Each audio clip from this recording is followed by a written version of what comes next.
So now I think the kids go downstairs to Sunday school. Am I right? Okay, so any of the kids can go downstairs to Sunday school. Any of the rest of you that don't want to listen to me this morning, you can join them. I won't be offended. Just get into the Word somewhere and learn something about God's Word this morning.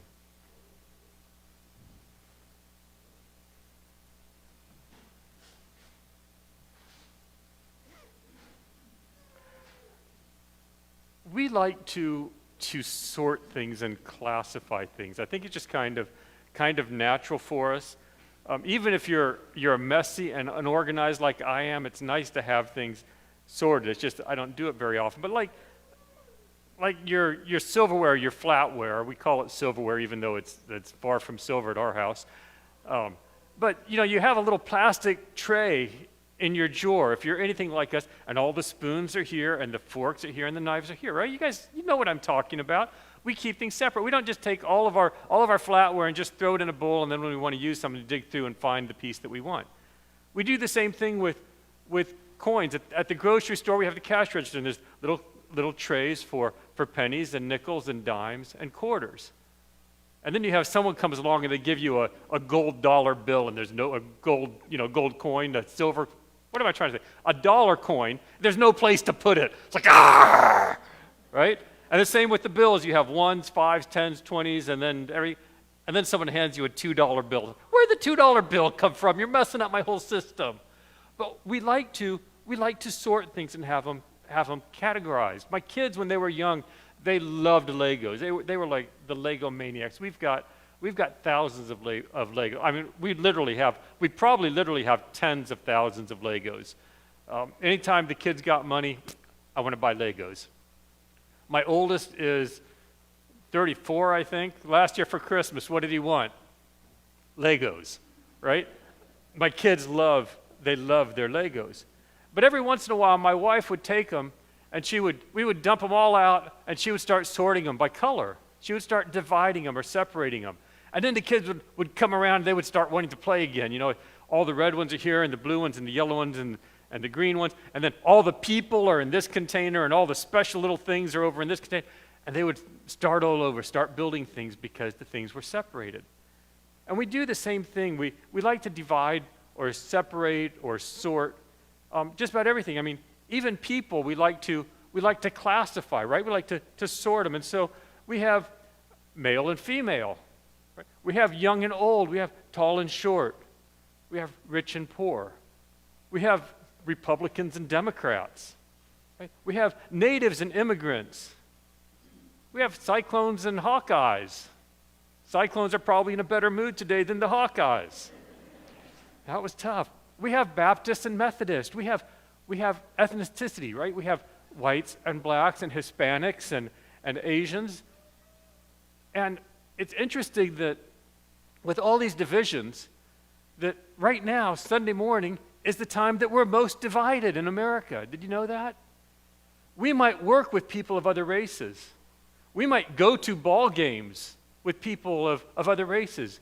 We might hang out with them, go out to eat with them. But Sunday mornings, we all go and are divided. Unfortunately, in my opinion, that they say Sunday morning is the most segregated time in America. And so my sermon this morning is called The Great Divide. And the Great Divide, the Great Divide is the point in a continent, in our continent, it's in the Rockies, where when it rains, the water goes one of two ways. It either goes to the west and eventually ends up in the Pacific Ocean, or on the other side of the Great Divide, when it rains, it goes to the east, ends up either in the Mississippi or another river, and it ends up eventually in the Atlantic Ocean. So the Great Divide is what separates where the water goes. But, we divide all sorts of things, and divide, sort, separate, all kind of have the same meaning. And they go back to day one. Literally, it goes back to day one, because on day one, God created light. And he says, let there be light. And it says, there was light. And then it says, God separated the light from the darkness. God divided the light from the darkness. Again, on day two, God separated the waters above from the waters below. God divided the waters. Day three, God separated the land from the water. So again, he divided. And so God has been dividing, been organizing, assorting things since day one. And Jesus also divides things. And Jesus talked about dividing people. There's all this talk about unity, and unity is good. Unity with the church is something we should strive for. But Jesus talked about this division, about dividing, about separating. And in his final days before his crucifixion, he had so much that he wanted to share with the disciples. And so the stuff that was heavy on his heart, and he was pouring out to them because he knew that he only had a little bit of time left. Right? And so it's like, okay, let's skip the things that aren't as important. Let's get to the important stuff because we've got to make sure that you guys get this. And he gave 3 parables on sorting or dividing people. And the first one actually had to do with being prepared. And I'm getting to know you as a congregation, as people. I don't know you real well, but I know that there are people here that are involved in agriculture. And harvest is coming up, right? And you're getting ready, right?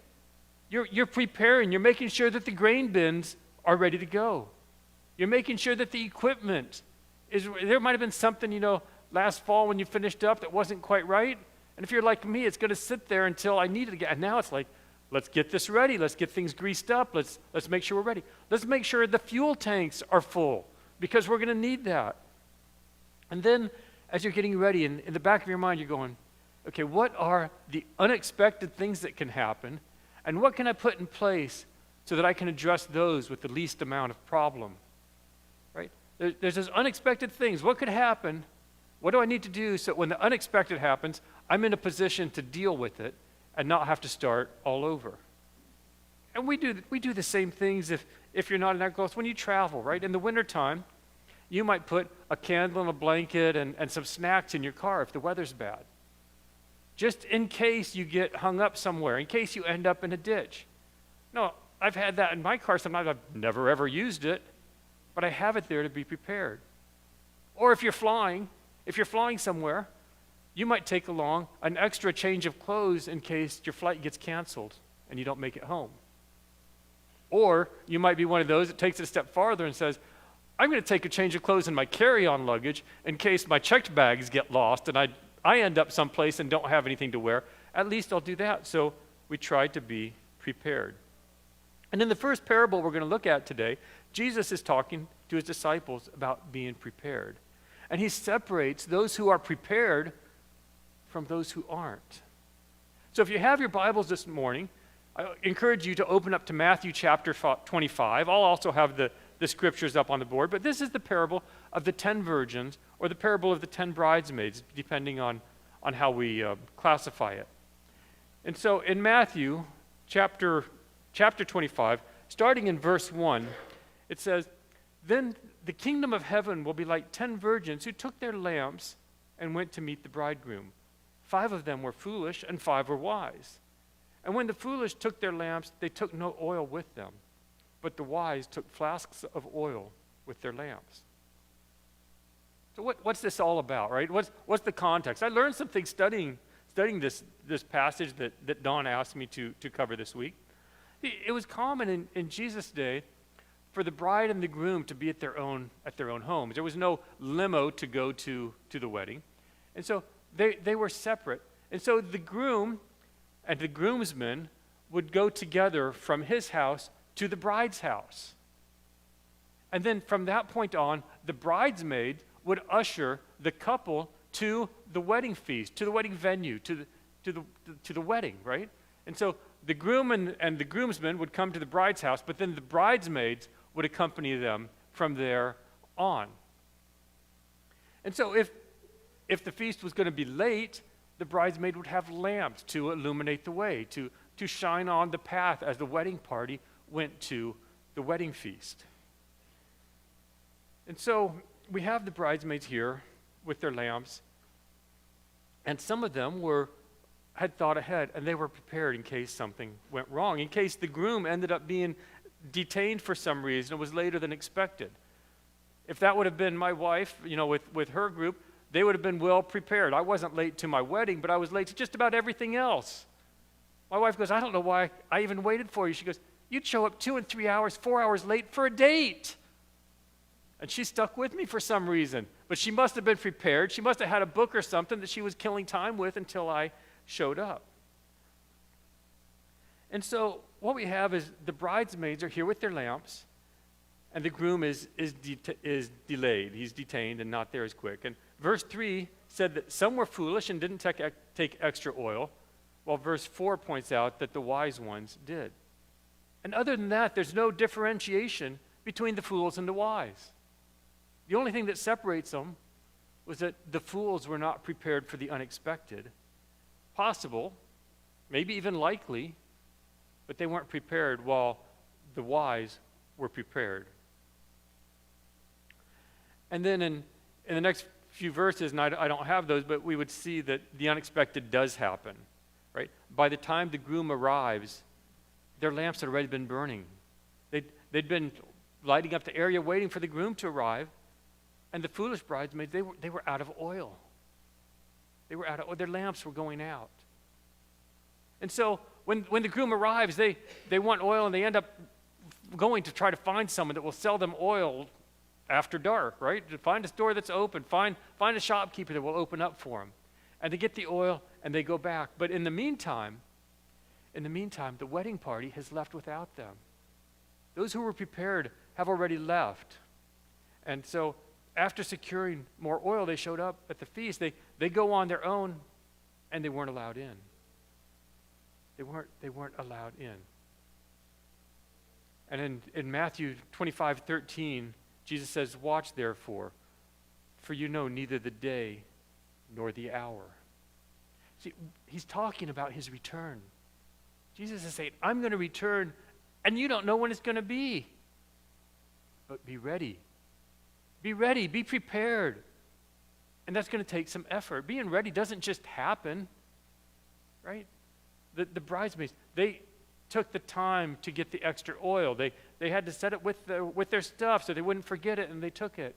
It takes effort to be prepared. Just like being ready for harvest isn't going to just happen on its own.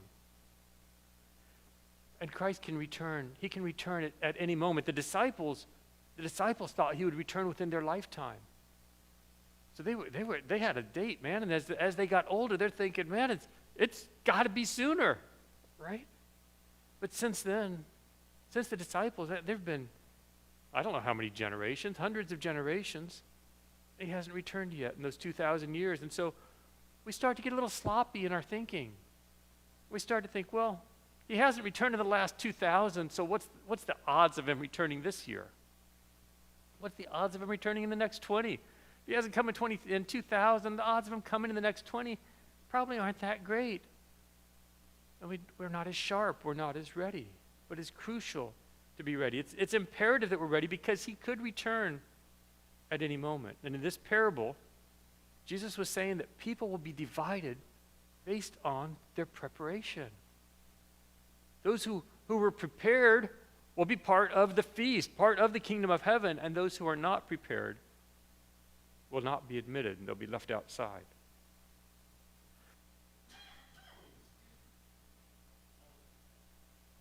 My throat. And then Jesus continued from there with another parable where he divides the diligent from the faithless. And this is the parable of the talents.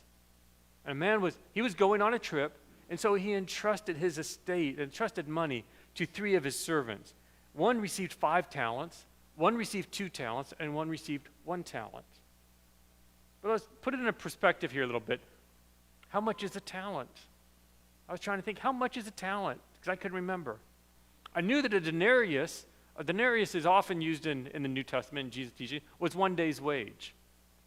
But I couldn't remember how much a talent was. And so I started digging and looking. A talent was equal to 20 years' wages. Okay, that's a big chunk of money. So I'm like, okay, so today, how much is that? So, Google's my friend. I Googled, average wage in Iowa. $49,000 something, almost $50,000. So, 20 years' wages, $1 million. Just a smidge under $1 million. So this landowner He gave one person $5 million. He gave another $2 million and another $1 million. It's a lot of money, right? Something that most of us don't just have lying around. And so after entrusting them with this money, he leaves. He goes on a trip. Now, can you imagine somebody giving you $1 to $5 million and then disappearing for a while, saying, take care of this for me? And after some time, he returned, and he called those 3 men back to him. And the first man comes back and he says, hey, you gave me $5 million. I've doubled it. I've got $10 million here. And he tells him, well done. And the second one, the same thing. He goes, says, you gave me $2 million, and I've managed to double that for you.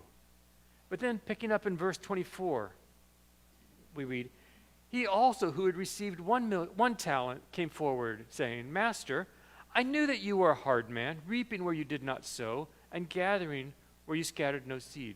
So I was afraid, and I went and I hid your talent in the ground. Here, you have what is yours. But his master answered him, you wicked and slothful servant. You knew that I reap where I have not sown, and gather where I have scattered no seeds? And then continuing on in 27, then you ought to have invested my money with the bankers, and at my coming I should have received what was my own with interest. So take the talent from him and give it to him who has 10 talents.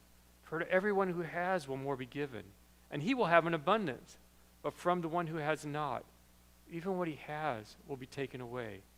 And cast this worthless servant into the outer darkness. In that place there will be weeping and gnashing of teeth. Man, does that seem harsh? Does that seem harsh? I mean, to me it seems harsh. The man didn't ask for this responsibility. Right? His owner just came to him, gave him $1 million, and left. What's he supposed to do with it? Right? He knew that his master had expectations, and he's like, if I lose this money, I'm going to be killed. If I lose this, I'll pay the consequence. So I'm going to protect it. Right? He did. He protected. He didn't squander it. He's not like the prodigal son that went out and spent everything that he had. No, he protected his master's money. And we all know that investing involves risk, right? I mean, it's like farming, right? It involves risk. And to take and double the money, involves a lot of risk. And the first 2 servants, they were willing to take on that risk. And they did. They doubled the money. And the third servant was unwilling. And he responded to this responsibility that was given to him by his master with fear instead of with faithfulness. And he didn't do anything with the money. But see, our actions reflect our belief in God. And he believed that this master was cold, was harsh. And so his view of God, as this is an analogy of God, his view of God is wrong because God is actually loving, right? And our beliefs are reflected, our beliefs are reflected or our actions are reflected in our beliefs of God. And those beliefs should include that he is holy and powerful and loving, and that he desires to build his kingdom. He desires to build his kingdom, and we can either participate or we can detract. And the servant in this parable didn't have an accurate assessment of his master, and he ended up detracting from his kingdom. And I said it's harsh, but I skipped verse 15. If we would look at verse 15, it says that to each was given according to his ability. He handed out this money to each according to their ability. Some of us may not have the ability to handle $1 million, right? I mean, according to several articles I've seen, 70% of lottery winners end up broke. 70% of lottery winners end up broke. A full third of them, 33% of them, end up bankrupt. They're simply not equipped to handle that much money. They don't have the ability. If you go to a lawyer to have a will drawn up, your lawyer will say, well, who do you want to leave your estate to? Right? And often we would say, our children. And then the next question, particularly if we have younger children, the next question is often, all at once? All at once. Are your children equipped? Are they mature enough to handle your estate? If your estate is worth thousands, hundreds of thousands, however many dollars, I don't know. Are your kids equipped to handle that if they're 14 or 16 or 18 or 20? Or maybe the Lord will say, do you want to do that? Or do you want to spread it out over time? Do you want to give them a little bit when they're 18, so maybe they can go to college or buy a car? Do you want to wait with the rest of it until they're more mature, maybe when they're 30 or 40, so that they have full access, so that they may be better equipped to handle this? See, God doesn't ask us, though, to do things that we can't do, right? There might be hard things that he asked us to do. I mean, in this case, the two servants went out and doubled the money. That was not easy. We may not feel qualified, but God won't ask us to do the impossible unless he equips us. Either equips us through our natural abilities or equips us with the Holy Spirit. So he may stretch us to the max. He may stretch us to where we think we're going to break, but he doesn't set us up to fail. His expectations are realistic. They're individualized. And so these servants, each one received money according to his ability. All three of them had the ability, through hard work, to do what was wanted. And each one of us, all of us here, all of us listening, watching, we have also been given a huge gift, right? We've been given a huge gift, and with that huge gift comes a huge responsibility that's worth way more than 20 years' wages, because we've been given keys to the kingdom, right? We've been invited. We have an invitation to the kingdom of heaven. That is a huge gift. But our responsibility is to share it with others. We've been given this good news. We need to invest it. And if we truly accept it, we will, right? If we take it and bury it, if we take this gift of salvation that's been offered to us and we bury it, if we're worried about it and we don't invest it, have we actually accepted it? Or are we at risk of having it given to someone else? Because God saw that the one man, the one servant who he had given five talents to, $5 million, he invested and made 10. He was willing to do the work. He was capable. He used his abilities. So God said, take this million from this guy that's not going to do what I want him to do and give it to the one that was, because I want my kingdom to grow. God wants his kingdom to grow. And in this parable, Jesus separated the diligent from the foolhardy. And in the third parable, Jesus again divides, this time the compassionate from the indifferent. And picking up in verse 31 of Matthew 25, we read, when the Son of Man comes in his glory and all the angels with him, then he will sit on his glorious throne. Before him will be gathered all the nations, and he will separate people one from another, as a shepherd separates sheep from the goats. And he will place the sheep on his right, but the goats on his left. Then the king will say to those on his right, come, you who are blessed by my Father, inherit the kingdom prepared for you from the foundation of the world. For I was hungry, and you gave me food. I was thirsty, you gave me a drink. I was a stranger, and you welcomed me. I was naked, and you clothed me. I was in prison, and you came to me. Then the righteous will answer him, saying, Lord, when did we see you hungry and feed you, or thirsty and give you drink? And when did we see you a stranger and welcome you, or naked and clothe you? And when did we see you sick or in prison and visit you? And the king will answer them, truly, I say to you, as you did it to one of the least of these my brothers, you did it to me.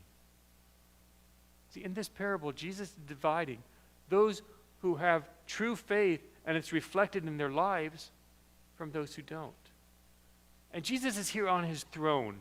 It's this place of glory and honor and power, right? It's the ultimate place of Jesus. And people from all nations, all people are being brought to him. And there he's dividing them. There he is separating them. And on his right are those who have been faithful and on his left are the others, and all those on the right, he invites into this inheritance created for them. But how do we get an inheritance? Can we earn an inheritance? No, you don't earn an inheritance. An inheritance isn't set up and said, okay, you guys all go work hard, and the top 3 of you are gonna get the inheritance. No, an inheritance isn't given because of what we've done. It's given because of who we are, right? If you leave an inheritance to your children, it's not because of what your children have done. It's because they're your children, right? And God has an inheritance for us because we're his children. So this inheritance that Jesus is talking about, though, at the same time he's talking about this inheritance, he's talking about works, right? And works don't lead to salvation, but salvation naturally produces those works. Because we are justified, we are saved solely based on our faith in what Jesus did for us on the cross when he took our place. That's it. That is how we are saved. But our good works, they have nothing to do with our salvation, but they're evidence that we belong. And isn't it interesting that in this, that these acts of compassion, these acts of kindness are actually unknown to the people that were doing them? Right? When Jesus says, come, you've done these things, they go, when? When? God, when did we see you in need? When did we see you hungry? I don't remember that. When were you thirsty? I don't remember giving you something to drink. When did you need clothes? When? When were you in prison? When were you sick? Right? When? Because these acts, they prove their standing inheritance with Jesus, that they were simply being obedient to their neighbor. And they didn't realize that in loving their neighbors, Jesus viewed this as if they were loving him. So what do we do with these three parables? These 3 stories that Jesus tells about dividing his followers from those who aren't. Because God, he doesn't want anyone to be separated from him. But yet, because of his holiness, he can't stand for sin to be around him. Sin can't hold up in his presence, and so it has to be separated. And so he separates the foolish from the wise. He separates the faithful from the faithless from the diligent, and he separates the indifferent from the compassionate. And the gospel, it's only good news if people hear it and believe it. The reality that Jesus is going to return should spur us to build this kingdom and to proclaim the gospel.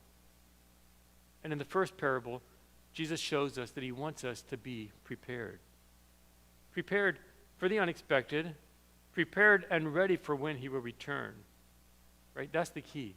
He wants us to be prepared for his return, because he will return. We just don't know when. And in the second, Jesus shows us that he wants us to be diligent.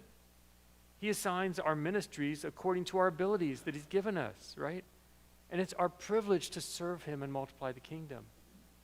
But we all have been given abilities, and we all have been given these ministries and gifts to share. He wants us to use them. And in the third parable, Jesus shows us that faith should be relevant. It should be practical and applied to our daily lives. It should just be natural. Jesus says, love others and love me, right? All of these parables, Jesus is talking about the finality of the judgment. We didn't really get into it this morning. I would encourage you this week sometime, read Matthew chapter 25. Read the parts that I skipped. Because the virgins were locked out of the wedding feast because they weren't prepared. This is an analogy to heaven.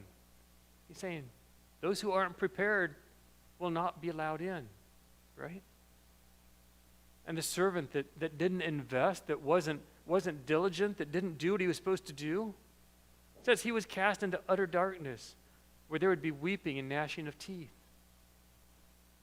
And the people whose lives didn't live their faith, the goats in the story, says they were cursed and sent into the eternal fire prepared for the devil. I mean, it doesn't get any more serious than this. If you have a concern of yourself, of which side of this divide you're on, man, come talk to me or talk to Pastor Don. Either one of us would love to talk to you. Because we've been warned. We've been warned that there won't be a second chance. All the bridesmaids had lamps. All 3 of the servants were entrusted with money. And all those being sorted in the story of the sheep and the goats, they had the same people in need around them. But Christ is coming again. And he will divide. There will be this great divide. And he will divide those who are prepared and who are diligent and who are faithful from those who are not. So be prepared. Invest the gift of salvation that he has given so that others can benefit from it. And follow the great commandment to love God and love others. Because in loving others, you are loving God. And your actions and how you live your life are an indication of your faith. And so this morning, as we wrap up, we're going to sing a final song. But remember, go in peace and make a difference in the kingdom. I would invite you to stand for our closing song, hymn number 732, Come We That Love the Lord. 732.